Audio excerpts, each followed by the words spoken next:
Picture a room filled with chandeliers, polished tables, and men who believed they were shaping the future of the world. Outside, Berlin is quiet. Inside, history is being rewritten, not with weapons, not with votes, but with ink. It is 1884, and Europe is afraid, not of Africa, but of itself. For decades, European powers had circled the African continent, like predators, trading along the coasts, exploiting resources, sending missionaries and merchants deeper inland. But now, the race was accelerating. Britain, France, Belgium, Portugal, Germany, each feared being left behind. Each feared that another empire would take what they believed was rightfully theirs. War between European nations was becoming a real possibility. So Germany's chancellor, Otto von Bismarck, called for a conference. He presented it as diplomacy, as peacekeeping, as a way to bring order to Africa. They called it the Berlin Conference. 14 nations attended, every major European power, even the United States. But there was one group entirely missing, the people whose land was being discussed. No African kings, no chiefs, no scholars, no voices. Africa was present only as a map. Spread across the table were drawings of a continent most of the men had never seen. Rivers were traced with fingers. Mountains became obstacles to negotiate around. Entire civilizations were reduced to empty space. The language they used was careful. They spoke of trade, of progress, of civilization. But beneath the polished words was a brutal truth. This was about control. One of the most important outcomes of the conference was something called effective occupation. It sounded harmless, technical, legal, but its meaning was devastating.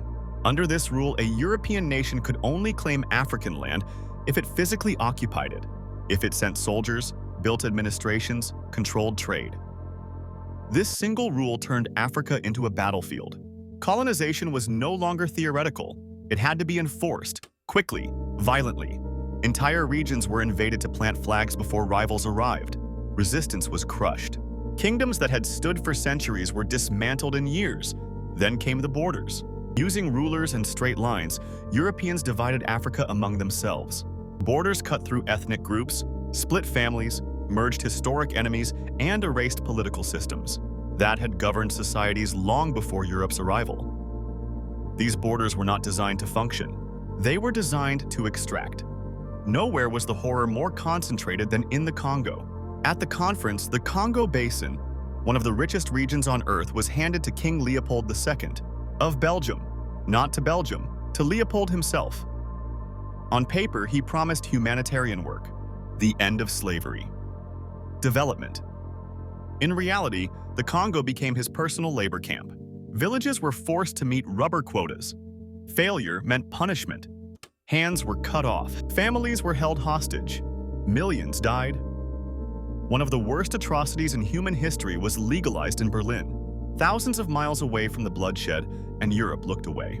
The conference also declared major rivers like the Niger and Congo as international waterways, not for Africans, but for European commerce. Resources flowed outward: gold, rubber, palm oil, human labor. Almost nothing flowed back. Africa was not meant to develop. It was meant to supply. For countries like Nigeria, the effects were immediate and lasting. Diverse nations, the Igbo, Yoruba, Hausa, Fulani, and many others were forced into a single colonial structure, designed to serve Britain. Political systems were distorted. Power was centralized for control, not representation. Tensions were planted, not resolved. And here is the bitter irony. The Berlin Conference claimed to prevent conflict, but it created the conditions for endless struggle: civil wars, border disputes, economic dependency, political instability. Problems that did not begin in Africa but were inherited there. The conference ended in 1885. The men shook hands, signed papers, returned home believing they had brought order to the world. But the consequences never ended. Today, when borders divide communities, when resources leave but poverty remains, when nations struggle with identities they never chose, the echoes of Berlin are still there. So the Berlin Conference is not just history. It is a reminder of what happens when power speaks louder than people, and when a continent is decided in a room where its voice was never allowed to be heard.